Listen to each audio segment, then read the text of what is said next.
Армысыздар, құрметті тыңдаушылар. Бүгін кешегі айтқандай күшлік хан және қырғыздар атты лекциямды оқып берейін, айтып берейін. Енді орыс тілінде сөйлейін бе деп едім, бірақ қырғыздар менің сөзімді түсініп отыр екен.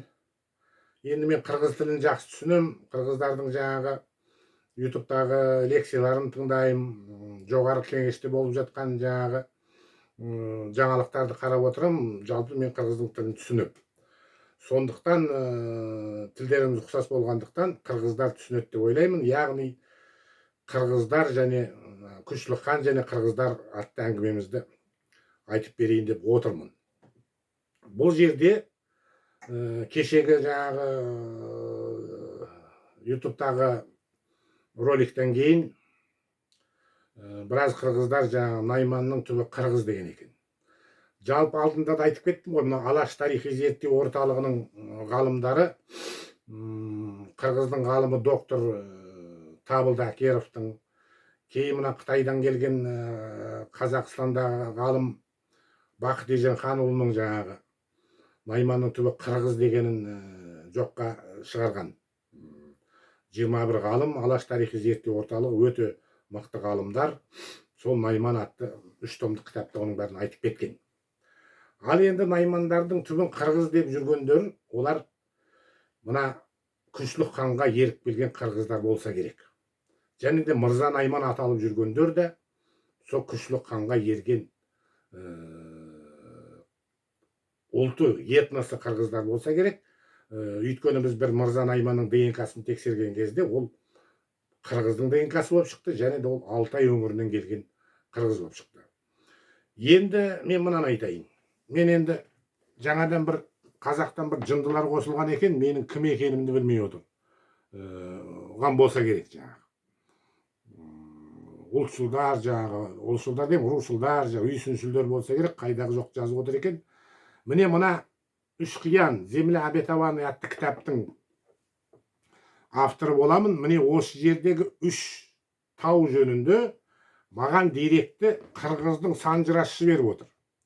Ол қырғыздың санжырашысының аты Қазақстандағы Наймандардың 2 томдық Найман кітабында аталған, және де ақын жазушы Шекербану Рахметолдақызының Көкжал Барақ туралы жазған, Қабанбай Батыр туралы жазған Елім Айзары кітабында менің күшлік ханнан әулет деген менің мақалам бар. Соңында сол жерде ол ақсақалдың аты аталған, бірақ біз енді оның атына айтпай-ақ қояйық. Біз ол кісімен тығыз қарым-қатынаста әлі талай зерттеу жұмыстар жүріп жатыр. Оны біз Шоң ата дейміз. Шоң ата дегеніміз ғұлама деген сөз. Мен өзім Найманда ғұлама шежіресі Ғұлам Қадырдың соғысының шәкірті боламын. Ғұлам Қадыр ғұлама шежіресі аузына түкірген деген менің атағым бар. Ғұлам Қадыр ақсақал мысалы Дешті Қыпшақ Найманның өз даласы деген әңгіме айтып кеткен. Ал енді Дешті Қыпшақ дегенде парсының сөзі ақ көк деген, оның бәрі жалған әңгіме. Коммунистердің бізге тықпалаған лақабы. Ноғай тілінде Дашты Қыпшақ дейді. Дашты дегеніміз тасты деген сөз, имеющий камень деген сөз. Ал Қыпшақ дегеніміз қап, шақ, мәңгі қап деген сөз. Мәңгі қап тауы, мәңгі жер үйек, көптеген, мен айтар едім, миллиондаған атақтары бар. Ол біз біліп отырған жер үйектің, яғни Ферғана аңғарының мына шырында барғана аталған аңғардың көптеген атауларының білі болады. Неге оны тасты Қыпшақ деп айтқан? Өйткені Қытайдың 2 дерегінде сол батыс өңірі дейді, сол жерде сол тастың табылған айтылады, және де бір таудың басында сол тас тұрған дейді. Бүкіл халықтар сол тасқа табылған, иленген дейді, иланған дейді. Ол тас, ол тау Сүлеймен тау болады. Көрдіңіздер ме? Міне сол қырғыздың санжырашысы маған жаңа дерек беріп отырған Шоң атаның айтуынша, мына 3 таудың біреуі сол Сүлеймен тау болады. Қырғыздар оны ЮНЕСКО-ның қарамағына алған, бірақ олар бұл тау туралы көп нәрсені білмейді. Және де мына Алтайда Очы бала деген жыр бар. Ол сол қырғыздың қызы, жау шауып жаңағы елі қырылып қалғанда қыз бала атқа қонып жаңағы жаулармен соғысқан. Менің ойымша мына Ош қаласының атауы Ошы баланың атымен аталған. Ол ежелгі тілде Оша, Аша деген сөз болса керек. Өйткені мына Үш қиянды Аша деп айтатын атаулары бар енді. Вот. Енді біз осы кітабымызда айтқандай қысқаша шолу айтып кетейік. Кезінде жаңағы Бюффон деген міне қазақ тілі сақтаған тарихи тамырлар атты кітапта Бюффон деген ғалымның жазғаны бар Европада. Яғни Каспийдің шығыс жағында өте бір бақытты халық тұрған, ғылымды, білімді бәрін меңгерген, бірақ жаттың шабуылынан бұл өркениет түнекке батты дейді. Осы жөніндегі олар сол кезде ауып кеткен, көшіп кеткен сол жерден. Біздің аталарымыз, ол біздің қазақтың ең алғашқы жері екенін жаңағы Даюан деген атағынан, адай кінәздігі деген сөз, және де адай қашаған жыраудың мен үнемі айтамын, иә. Әзіреттің кең ойы Алтысудың өн бойы, атаң қонған жер екен дейді. Манас жырында да, Алпамыс жырында да бұл ферғана, барғана тауын, жердің ығын Әзірет тауы деп айтылады. Және жергіндігі деп айтылады Манас жырында. Ал енді мына Шоқан аударғанда Манас жырын Сүлеймен тауды ақ шоқы дегенді белая сопка деп аударған біз айттық. Міне осы қырғыздардың қазір оң және сол болып екіге бөлініп жүретіндер білесіздер. Қазақтың 300 сияқты. Біз 3-ке бөлініп 300 болсақ, бұл қырғыздар оң және сол болады. Егерде Құрманжан Датқа фильмін көрсеңіздер, қырғыздардың сонда Барғыдан шыққан Әлімбек Датқа сол екінші қырғыздарға келіп, жаңағы Бишкек жақтағы қырғыздарға келіп, Ыстықкөл жағасына солармен татуласып, бірігіп, жаңағы әрекет етуге талпынады. Алайда осыны білген қоқандықтар Әлімбек Датқаны қапыда ұстап алып өлтіреді. Яғни олар бұл екі оң мен солдың бірікпегенін қалап отырған. Ал енді Шоқан Уәлиханов бұл қырғыздарды өте көп зерттеген, сондықтан Жайыл қырғынына келгенде қырғыздың оңы да солы да келді дейді. Там были қырғыз и он и сол дейді. Міне осылардың жаңағы ішкілік қырғыз дегендеріміз, сол санжырашы Шоң атамыздың айтуы бойынша, бұлар Зайсан өңірінен Күшлік ханға еріп, сол Ферғана аңғарына келген, Алайға сол жерлерге келген. Сол жолда жаңа олардың атасы Долон би Талас пен Оштың арасындағы жолда қайтыс болған. Міне, ал енді сол мына Манас жырында сол бір қырғыз комментарий жазып отыр. Манастың сөзі бар дейді. Таға жұртым Алтай, ата жұртым Орта Азия дейді. Азия, әз, ұя дегенде сол біздің жерұйықтың атауы болды. Бұл жерұйық асан қайғыз деп таққан жерұйық болады. Бодық, барлық дейді. Қазақтар Барлатау десе, қырғыздар Сүлеймен тауды Барғана дейді. Баракөк деген Ферғананы Барғана деп айтқан. Өйткені біз алдында айтқандай, адамзаттың алғашқы тілі қазақ қыпшақ тілі болған. Сондықтан әгі Мұса пайғамбар естіпті жаңағы Құдайдың дауысын, сол кезде Құдай я есть то, что есть деп айтқаны, ол сол таудың басында мен бар болған, бар деп Құдайдың сөзі естілген. Сондықтан оны қырғыздар Баракөк, Барғана деп атаған деп отырмыз. Және де біз соңғы сөйлегенімізді көрдіңіздер, Тель-Авивтағы, Израильдағы профессор, мықты ғалым археолог еврейлердің ешқашанда Мысырда болмағанын айтып отыр. Ал Блаватская болса, бұл еврейлердің Окс өзенінің жағасынан кеткен, яғни Амудария жағасынан кеткен дейді. Ал енді Амудария мен Сырдарияның арасы, екі өзен аралық дегеніміз осы. Мавреннахр деп аталады, сол Ферғана аңғары болады. Ал енді Айзек Азимов сол Библияны зерттегенде екі өзен аралығы деп Тигр мен Ефраттың арасын ойлаған, бірақ та археолог зерттеулерден кейін еврейлердің ғалымы ешқандай да Мысырда еврейлердің болмағанын айтады. Ал енді Раввин Фенкель деген жаңағы блогер, тарихшы да Библияны айтып отырады. Оның айтуынша 70 адам кеткен, сол мына біз айтып отырған жерден. Сол 70 адамның ұрпақтары қазір еврей атанып жүр. Және де Құран кәрімдегі, Библиядағы Израиль ұлдары деген тарихтары біздің зерттеулерімізде бері дегенде 17-20 мың жыл ертеректе болған. Көрдіңіздер ме? Міне сол кезде мына жау шабады, жау шапқаны жөнінде жаңағы майя өркениетін құрған ацтектердің жаңағы кичи деген халықтың шежіресінде олар да жаңағы 4 атадан аян алып Алтайға кетіп қалады, шығысқа. Ал енді Қытайдағы 90 жасқа келіп қайтыс болған Манашы Жүсіп Мамайдың қазақтың 7 қағанатты деген жырында сол мына Ферғанаңғардың Самарқан деп атаған, сол Самарқаннан бидайық қағанымызды періште етіп шығады да, енді Самарқан саған мекен болмас, ол Жемшиттен, Тақ Сүлеймен Ескендірден қалған дейді.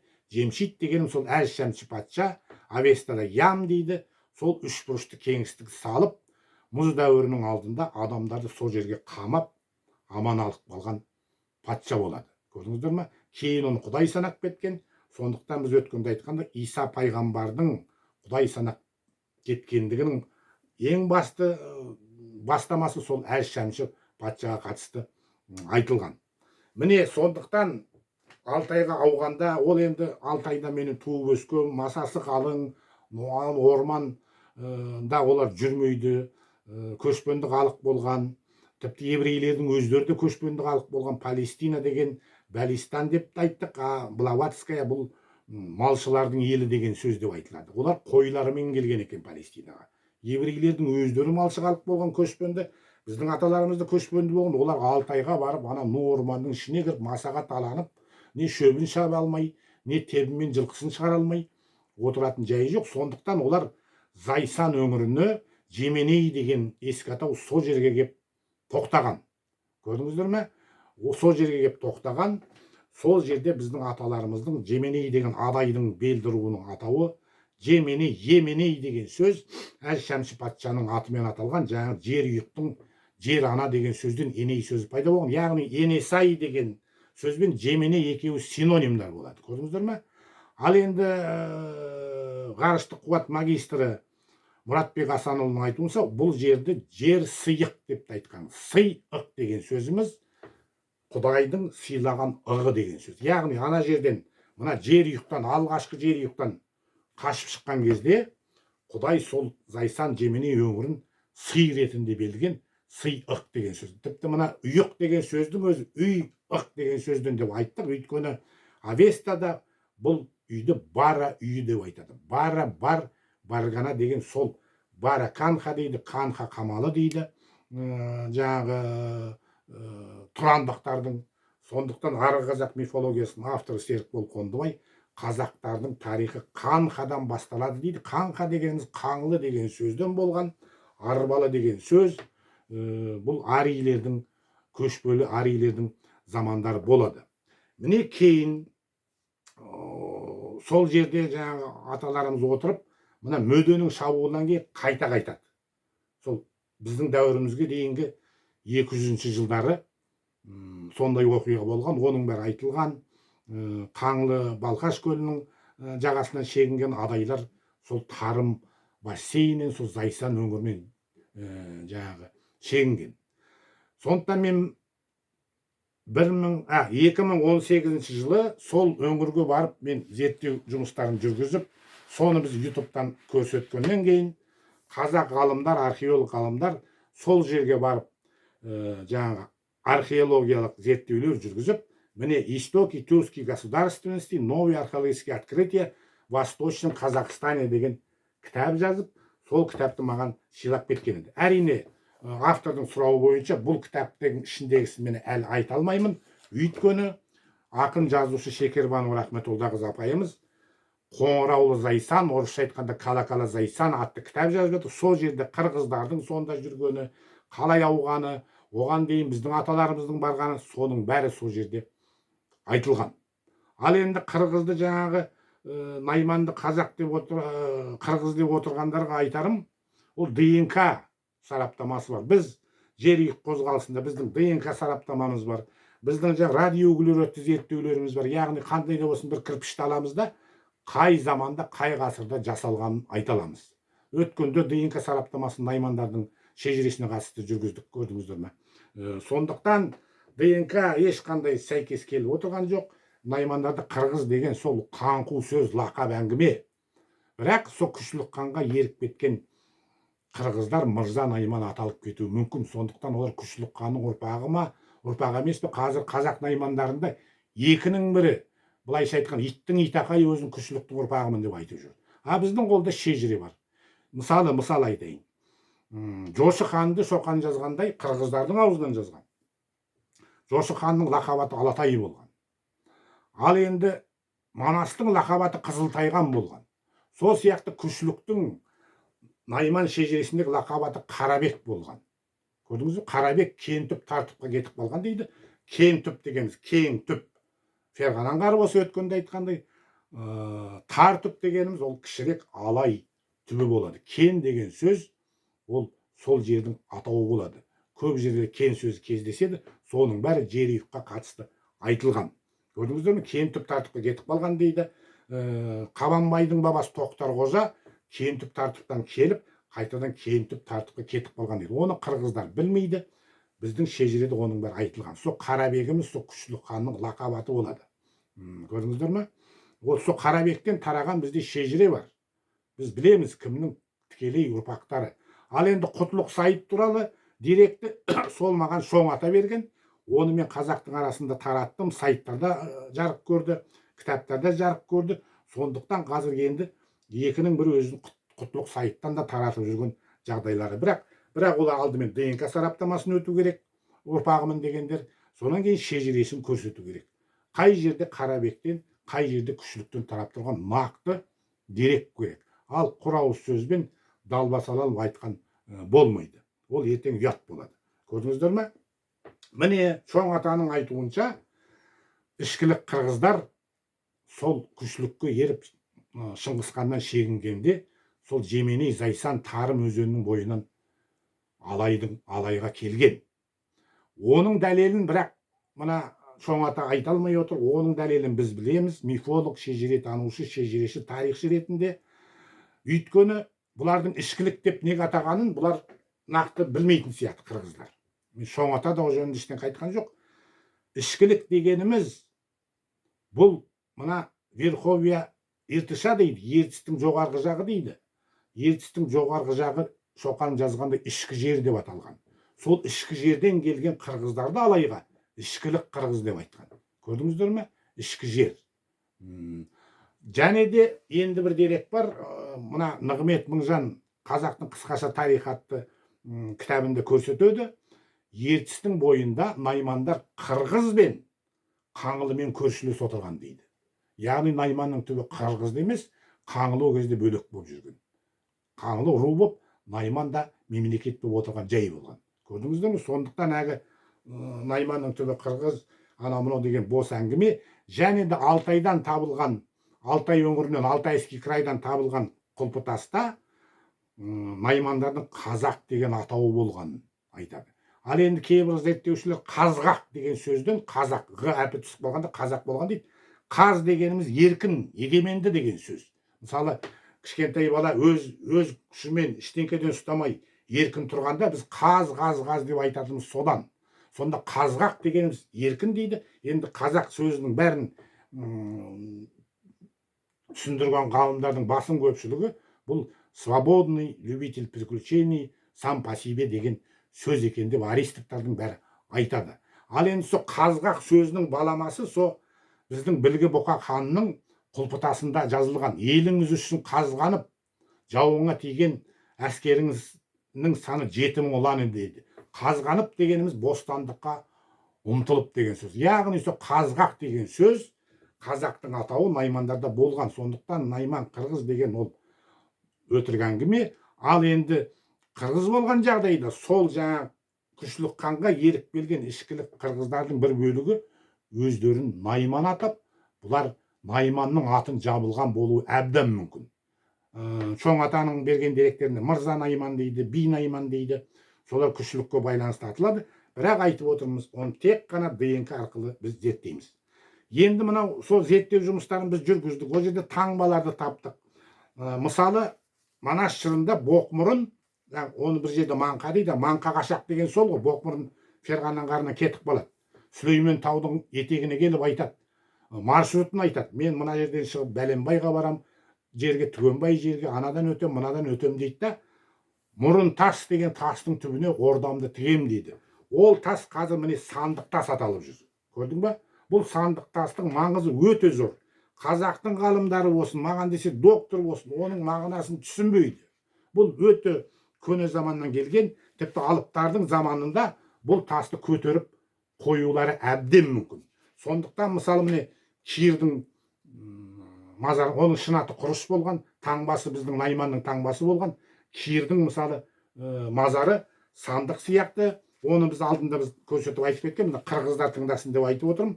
Міне алшындардың елінде міне зираттарды үстіне сандық қойып, сандық сияқты. Осы сандық тасқа қатысты. Яғни бірақ боқмұрынның кеткені ол бектің заманы емес, Қарақытайдың заманы емес. Негізінде боқмұрынның кеткені 17-20 мың жыл бұрынғы әңгіме. Ал енді қазақ деген өткенде айттық, бәріңіз білесіздер. Қырғыздарға айтам, орысша тыңдағыларыңыз келсе, этнониму казах 5000 лет. Не болса қазақша қазақ этнонимі 5000 жыл бұрын болған деген менің лекциямды тыңдайсыздар. Біз тарихи деректің негізінде казахи связанный с богами деген деректі көрсетіп айтып отырмыз. Махабхаратада жазылған. Және де сол Махабхаратада біздің қазақ наймандарына, қазақтарға айтқандай, міне Алаш ханымыздың тазы болған ол кісі суреті де салынған. Жалаңаш қолмен соғысып жүр. Анау америкалық үндістерден бізден кеткен, олардың таңбасы Найманның бір таңбасы болған. Міне денесінде меңдері бар. Сол Алашханға ұқсатып бұлар соғысқа шығатын болған. Көрдіңіздер ме? Денесін Алашханға ұқсатып міне. Көрдіңіздер ме?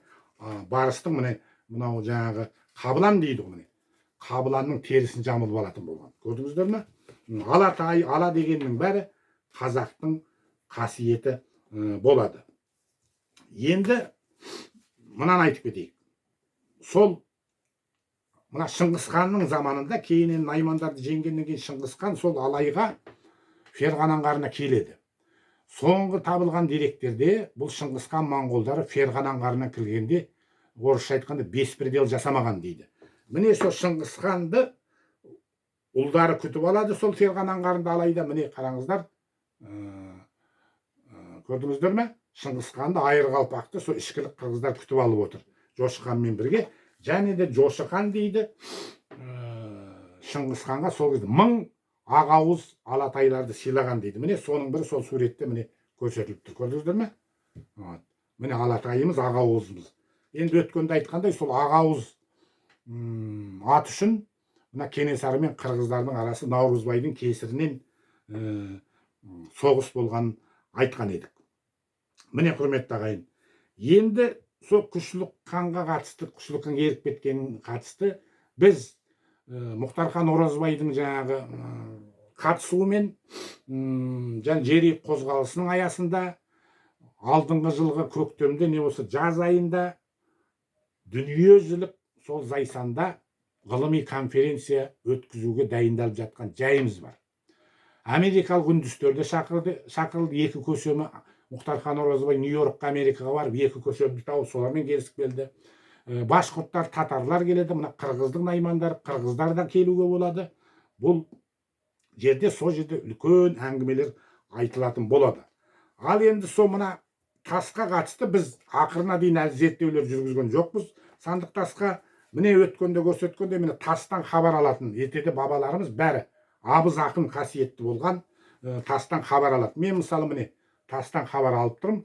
Мен енді Шығыс халық медицина академигі, ғарыштық қуат магистрі және де парапсихолог болғандықтан мен де аян алатынымды талай жерде айттық. Бірақ та мен мына тастан хабар алғанда қолымды тегіз көзімді жұмғанда мен көрем. Ясновидящий деген сол. Ал енді Мұратбек Асанұлы ол кәдімгідей естиді. Сондықтан біз енді мүмкін тіпті Мұратбек Асанұлының қолы тисе қыс айында, осы қыста болмаса көктемге жуық осы сандық тасты зерттейміз. Өйткенде мен 2018 жылы уақытымыз тар болды да бұл сандық тасты зерттеген жоқпыз. Барсақ ол жерден үлкен жаңалық шығатынына біздің ешқандай күмәніміз жоқ. Сондықтан ана халықаралық конференция өткізгенге дейін біз бұл сандық тасты міндетті түрде зерттейміз. Және бұның басында таңбалар байды, біз таңбалардың бәрін тексеретін боламыз. Ал енді Шекербану апайымыз жаңағы Қоңырауыл Зайсан кітап жазып жатқандықтан оның бәрін айта алмаймыз. Манас жайлауы деген Зайсанда жер бар. Марқакөл жақта Манас сай деген бар. Ал енді мына Библияда Манас сай деген жерден Мұса пайғамбар өтеді дейді. Ол Манас сай деген сөз. Алайда қырғыздардан мына Токияда оқыған, қазір мен Фейсбукта таныстым, Токияда оқыған бір қырғыз қазір сол Манастың атын Библияда бар деп айтып отыр. Манас сай деген адам да болған. Ол Манас сай деген болса керек, Манас сай дегеніміз осы Ферғана аңғарының атауы болады. Ал енді Манас дегеніміз Құдай адам деген сөз, ас дегеніміз ертеде Құдай болған. Көрдіңіздер ме? Ал Құдай адам тек қана Әз Шәмші патша. Сондықтан Манас дегеніміз сол Әз Шәмші патшаның аты болуы мүмкін.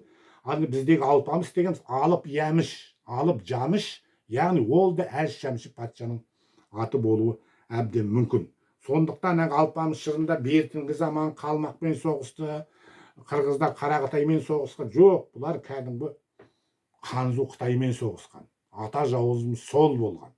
Мәселенің бәрі осында тұр, құрметті ағайын. Міне көрдіңіздер қырғыздардың қайдан келген. Ал енді Енисей қыздарыны жаңағы жоңғарлар айдап әкелді дейді, анау мынау дейді, оны бәрін білеміз. Оны айтпай ақ қой, олардың жаңағы Қытайдың шежірелік дәстүрінде оларды тіпті Қытайдың генерал Лылодан таратады Енисей қырғыздарын. Олар өздерінің аталары шығыс ғұндары сияқты, шығыс ғұндарын да Шунвей деген Қытайдан таратады.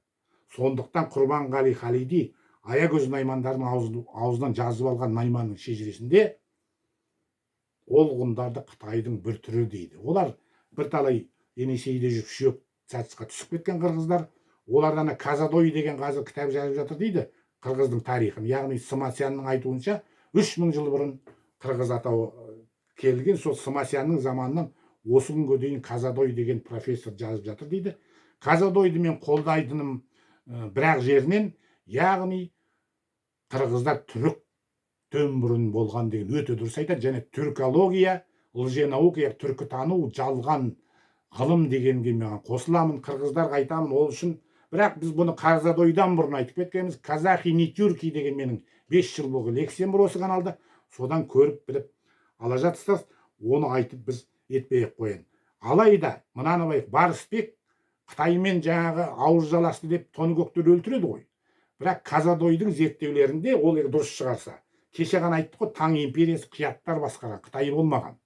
Патшалықтың бәрін біздің аталарымыз басқарған, көрдіңіздер ме? Сонда түрік қағанаттары қазақтарға да қырғыздарға жау болған. Оны біздің Сатайсыздықтың Қарлық Қарахан мемлекет атты кітабын оқысаңыздар, менде жоқ, кітапханадан алып келемін де, мен ол жөнінде біраз тағы да талдап айтып беремін.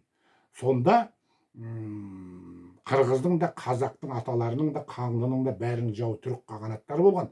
Сонда Барысбек Тан империясымен келісімшарт жасап, бұл түрік қағанаттарын құртып жібермекші болған.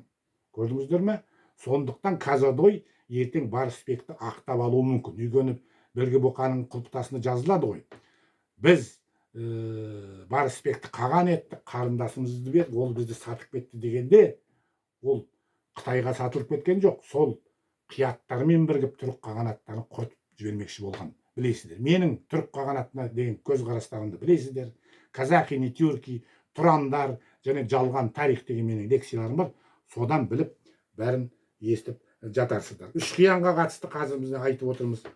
Қазақ Алматы түбінде міне жаңағы рухани ілім орталығы, жылқы тарихының музейі салынып жатыр. Енді қырғыздарға айтарымыз, мен орыс тілінде айтам деп сөз бердім. Міне Астанадағы жаңағы масондардың символы деп мен қазақ тілінде сөйлеген дедім. Соны орыс тілінде айтып берген кезде мен сол жер үйік туралы, мына жер жұмағы туралы жаңағы бәрін соның толығымен орысшасын айтып кететін боламын. Өйткені менің жақтастарым оны бар жаққа, Ресейге, басқа жаққа жөнелтіп естіртеміз деп айтып отыр. Сондықтан мына чоң ата мені Фейсбуктан тауып алып, сонда маған айтқан: "Ей Қайрат, сен біздің жақты қайдан білесің? Мына сен айтып отырған үш тау бізде бар.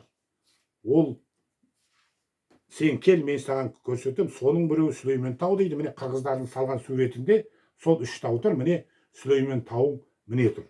Яғни қырғыздар оның бәрін біледі. Санжырашылар. Бірақ енді Олардың да, қырғыздың да ғұлама шанжаршылардың күні менің көрген күнімдей болса керек. Өкімет жағынан байқауымша ешқандай оларда қолдау болып отырған жоқ. Көрдіңіздер, біз дәйекпен сөйлеп отырмыз. Алдында да айтқандай, ешкім біздің айтқанымызды жоққа шығара алмайды. Дәйектердің бәрі бар, фотолардың бәрі бар. Ал Дешті Қыпшақ Найманның өз даласы дегенге қатысты міне қараңыздар.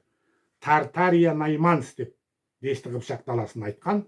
Бірақ та мына Дешті Қыпшақ деп сол Жерұйықтың атымен аталған. Біздің аталарымыздың үрдісі болған.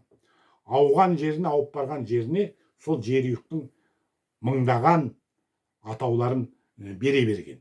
Ал Тартария дегендегі тартар деген сөзін узкий мифологиядағы жаңағы бөтен адам, күнәһар адам өтетін болса қысық қалатын екі жартасты айтады. Оны Маңадай қара жырында орысшасын оқыдық. Зловещий скала Дердумар дейді. Ана Қазығұрт тауындағы екі жартастың өтетін үрдіс соған қатысты, алғашқы Қазығұртқа қатысты айтылған. Қазығұрт дегеніміз қазақ жұрты деген сөзден бұрмаланып кеткен деп айтып отырмыз.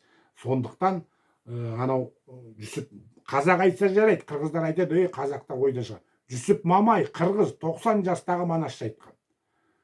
Сол жерден алып шыққанда, енді Самарқан саған түбегейлі мекен болмас деп қазақтың қағаны бидайыққа айтқан.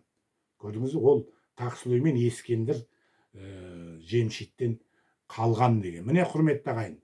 Мына маған десе Қытайда оқыған ғалымдар болсын, тарихшы, Моңғолияда оқыған тарихшы болсын, кеңес үкіметінде оқыған тарихшылар болсын, олардың бәрі коммунистік умен уланғандар. Олар мына шежірені, мифологияны жалған деп оқытқаннан кейін солардың айтқанымен жүргендер. Олар еш нәрсені білмейді. Ал шежірені, мифологияны білген тарихшы ол тарихшы емес. Өйткені біз дала ауыз тарихы бар халықпыз. Біздің тарихымыз біздің тілімізде. Ана Байботым Қошым Ноғай деген ағамыз ақын тіл ұшындағы тарих деген кітап жазған. Соны алып оқыңыздар. Мына менің подписчиктерім өте дұрыс айтып отыр бір жазғанда. Ежелдегі ауызша айтылып жүргеннің бәрі қағазға түскенімен, олардың бұрмалағанымен жер атаулары, адамның атаулары біздің тілде қалып қалған. Көрдіңіздер ме? Манасси, Манассай дегеніміз осы болады. Ал енді сол Шекербану апайдың жазғандарынан ертең оқи жатарсыздар. Манастың сол жерде соғысқаны, жараланғаны, Қайбұлаққа барып жарасын жазғаны, Арасан деген көп о жақта. Арасанға жатып жараны жазатын батырлардың бір үрдісі болған. Соның бәрін Шекербану апайдың Қоңыраулы Зайсан кітабынан біліп жатарсыздар. Міне қырғыздардың қайдан келгенін біз ішкіліктің айтып отырмыз. Ішкі жер деген жерден келген. Олар кеткеннен кейін Шыңғысхан сол адайлардан болған, Жеменей деген арайдың атауы. Шыңғысхан сол қырғыздар кеткен жерге келіп ордасын тіккен, Верховьертыша дейді. Сондықтан Манас жырынан біз Көгедайдың мына Ферғана аңғарында қайтыс болған кезде Көгедайды Боқмұрынның оның сүйегін алып кеткенін айтып отырмыз. Көрдіңіз бе? Сонда Көгедай айтады ғой жаңағы. Менің етімді дейді, алмас қылышпен қырып тастаңдар. Ақыретім, сауытымды кигізіп қойыңдар. Қайтыс болғанда дейді, ақыретімді басыма жастай салыңдар, басымды шығысқа қаратыңдар дейді. Ертеде адамды жерлегенде көштің бағытына басын қаратып жерлейтін болған. Ал енді ақыретімді басыма жастай салыңдар дегені, ана жерге барып арулап жерлейсің деген әңгіме. Біз сол Көгедаймен оның әйелі Алтын Қасқаның ай мен күнге ұқсаған қорғандарын таптық. Оны Кургана Адай ата деген менің лекциямнан біле жатарсыздар.